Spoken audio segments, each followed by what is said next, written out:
ಬರದಿಂದ ಬೆಂದಿದ್ದ ಭೂಮಿಯನ್ನ ಮಳೆರಾಯ ತಂಪಗಾಗಿಸಿದ್ದಾನೆ. ಸಾಲ ಮಾಡಿ ರೈತರು ಹೂ ಬೆಳೆದಿದ್ರು.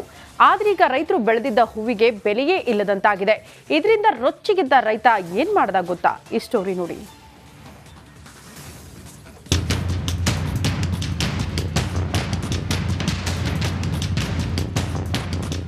ತೋಟದ ತುಂಬೆಲ್ಲ ಸೇವಂತಿ ಹೂ ಅರಳಿ ನಿಂತಿವೆ. ಒಂದಕ್ಕಿಂತ ಒಂದು ಘಮಘಮಿಸ್ತಿವೆ. ಆದ್ರೆ ಇಂತಹ ಚಂದದ ಹೂ ತೋಟವನ್ನೇ ರೈತ ನಾಶ ಮಾಡ್ತಿದ್ದಾರೆ ನೋಡಿ.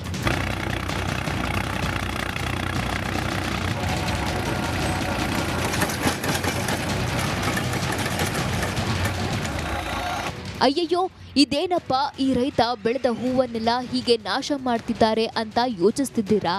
ಪಾಪ ಕಣ್ರಿ, ಈ ರೈತ ಸಾಲ ಮಾಡಿ ಸೇವಂತಿ ಹೂ ಬೆಳೆದಿದ್ರು. ಆದ್ರೆ ಮಾರುಕಟ್ಟೆಯಲ್ಲಿ ಹೂವಿನ ಬೆಲೆ ಪಾತಾಳಕ್ಕೆ ಕುಸಿದಿದೆ. ಇದರಿಂದ ರೊಚ್ಚಿಗೆದ್ದ ರೈತ ಟ್ರ್ಯಾಕ್ಟರ್ ಮೂಲಕ ತಮ್ಮ ಹೂ ತೋಟವನ್ನೇ ನಾಶ ಮಾಡಿದ್ದಾರೆ.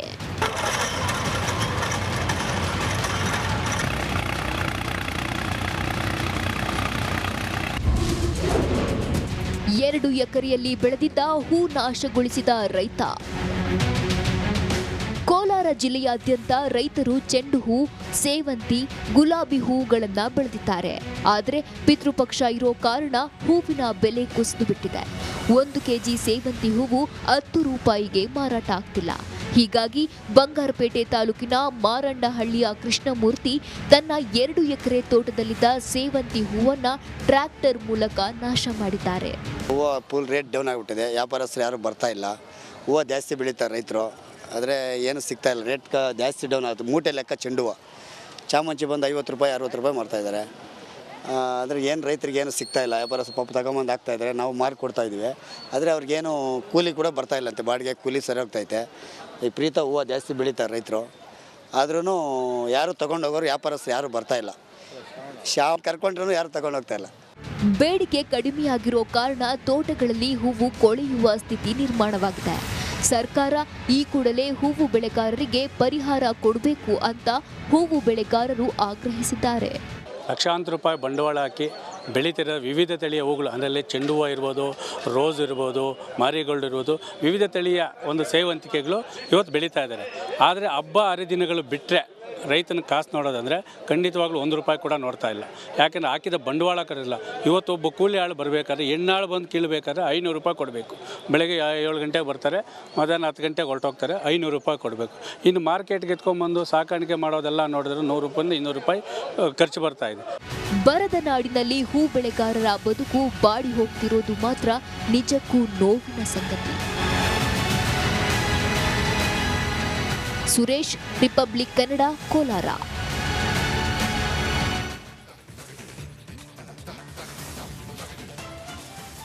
ದರ್ಶನ್ ನಟನೆಯ ಹಲವು ಸಿನಿಮಾಗಳು ಅಮೋಘ 100 ದಿನಗಳ ಪ್ರದರ್ಶನಗೊಂಡು ದಾಖಲೆ ಬರೆದಿದೆ. ಥಿಯೇಟರ್ಗಳು ಹೌಸ್ಫುಲ್ ಆಗಿದ್ದೂ ಇದೆ. ಅದರಲ್ಲೂ ದಾಸ ಸಿನಿಮಾ ನೋಡೋದಕ್ಕೆ ಅಥವಾ ಕಾಲ್ ಶೀಟ್ ಕೊಡೋದಕ್ಕೆ ಮಾತ್ರ 70 ದಿನ ಅಂತೆ. ಆದರೆ ಇದೀಗ ಜೈಲು ಸೇರಿ 100 ದಿನ ಕೂಡ ಆಗಿದೆ. ಈಗ ಅಂಧಾಭಿಮಾನಿಗಳ ರಿಯಾಕ್ಷನ್ ಏನು? ಆ ಕುರಿತ ಒಂದು ರಿಪೋರ್ಟ್ ಇಲ್ಲಿದೆ ನೋಡಿ.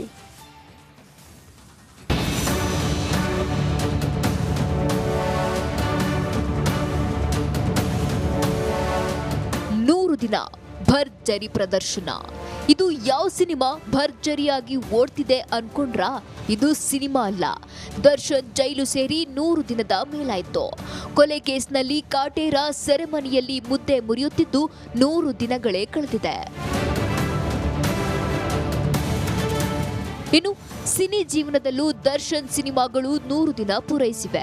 ಆದ್ರೆ ಇದೀಗ ದರ್ಶನ್ ಜೈಲಲ್ಲಿ 100 ದಿನ ಪೂರೈಸಿ ಮತ್ತೊಂದು ರೆಕಾರ್ಡ್ ಮಾಡಿದ್ದಾನೆ. ಸ್ಯಾಂಡಲ್ವುಡ್ ಬಾಕ್ಸ್ ಆಫೀಸ್ ಸುಲ್ತಾನ್ ಇದೀಗ ಜೈಲಲ್ಲೂ 100 ದಿನಗಳನ್ನ ದಾಟಿದ್ದಾನೆ.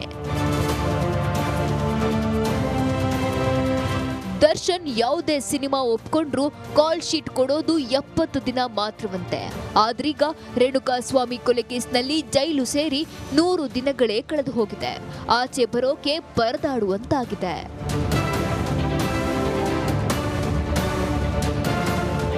ದರ್ಶನ್ ಮೊದಲ ಬಾರಿ ಜೈಲು ಸೇರಿದ್ದು 2011ರಲ್ಲಿ. ಪತ್ನಿ ವಿಜಯಲಕ್ಷ್ಮಿ ಮೇಲೆ ಹಲ್ಲೆ ಮಾಡಿ ಪರಪ್ಪನ ಅಗ್ರಹಾರ ಸೇರಿದ. ದಾಸ ಆಗ 14 ದಿನ ಜೈಲಲ್ಲಿ ಕಳೆದಿದ್ದ. ಇದೀಗ 100ನೇ ದಿನ ದಾಟಿ ಅಮೋಘ ಪ್ರದರ್ಶನದತ್ತ ಸಾಗ್ತಿದೆ.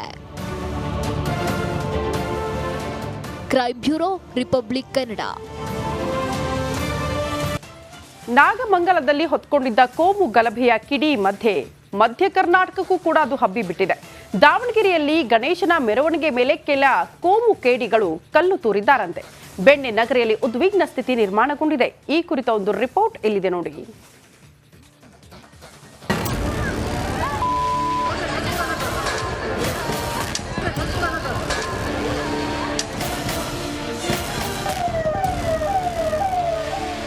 ದಳ್ಳೂರಿಗೆ ನಾಗಮಂಗಲ ಹೊತ್ತಿ ಉರಿದಿದೆ. ಕೋಮುಗೇಡಿಗಳ ಅಟ್ಟಹಾಸಕ್ಕೆ ಕೆಂಡ ಮಂಗಲ ನಲುಗಿ ಹೋಗಿದೆ. ಇನ್ನು ಬೆಂಕಿ ಮಂಗಲ ಬೂದಿ ಮುಚ್ಚಿದ ಕೆಂಡದಂತಿದೆ. ಹೀಗಿರುವಾಗಲೇ ನಾಗಮಂಗಲದಲ್ಲಿ ಹೊತ್ತಿಕೊಂಡಿದ್ದ ಕೋಮು ಕಿಚ್ಚು ದಾವಣಗೆರೆಗೂ ಹಬ್ಬಿದೆ. ಬೆಣ್ಣೆ ನಗರಿಯ ಶಾಂತಿಯನ್ನ ಕದಡಿದೆ.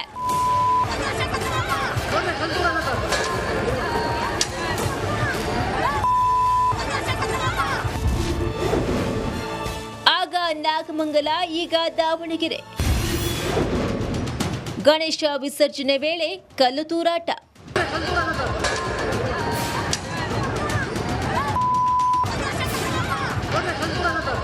ದಾವಣಗೆರೆಯ ವೆಂಕಟೇಶ್ವರ ನಗರದಲ್ಲಿ ಬೇತೂರು ಗಣೇಶನ ವಿಸರ್ಜನಾ ಮೆರವಣಿಗೆ ಸಾಗ್ತಾ ಇತ್ತು. ಈ ವೇಳೆ ಎರಡು ಕೋಮಿನವರು ಘೋಷಣೆಯನ್ನ ಕೂಗಿದ್ದಾರೆ. ಇದೇ ಕಾರಣಕ್ಕೆ ಗದ್ದಲ ಶುರುವಾಗಿದೆ. ಈ ವೇಳೆ ಕೆಲ ಕೋಮುಗೇಡಿಗಳು ಗಣೇಶನ ಮೆರವಣಿಗೆಯ ಮೇಲೆ ಕಲ್ಲು ತೂರಿದ್ದಾರೆ.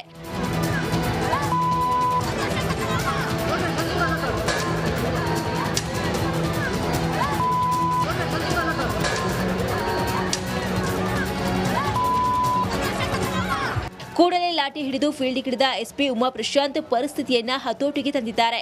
ಸದ್ಯ ಹಳೆ ದಾವಣಗೆರೆ ಭಾಗದಲ್ಲಿ ಉದ್ವಿಗ್ನ ಸ್ಥಿತಿ ನಿರ್ಮಾಣವಾಗಿದೆ. ಅಂಗಡಿ ಮುಂಗಟ್ಟುಗಳನ್ನ ಪೊಲೀಸರು ಬಂದ್ ಮಾಡಿಸಿದ್ದಾರೆ. ಸೂಕ್ಷ್ಮ ಪ್ರದೇಶಗಳಲ್ಲಿ ಗಸ್ತು ತಿರುಗ್ತಾ ಇದ್ದಾರೆ.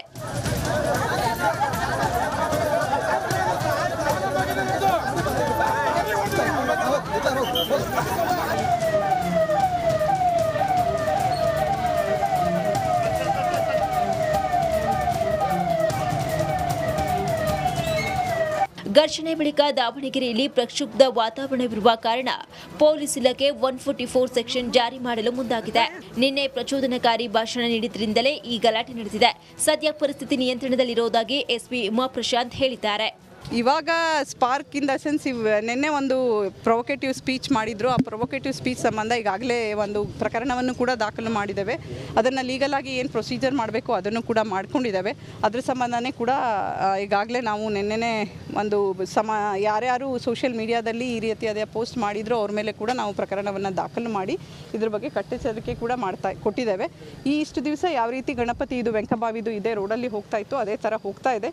ಇವಾಗ ಯಾರು ತಮ್ಮ ಕಾನೂನನ್ನು ಕೈಗೆ ತಗೊಂಡಿದ್ದಾರೆ ಅಥವಾ ಈ ರೀತಿ ಮಾಡಿದ್ದಾರೆ ಅವ್ರ ಮೇಲೆ ಈಗ ಕಠಿಣವಾದ ಕ್ರಮವನ್ನು ಇಮಿಡಿಯೇಟ್ ಆಗಿ ತಗೊಳ್ತೇವೆ.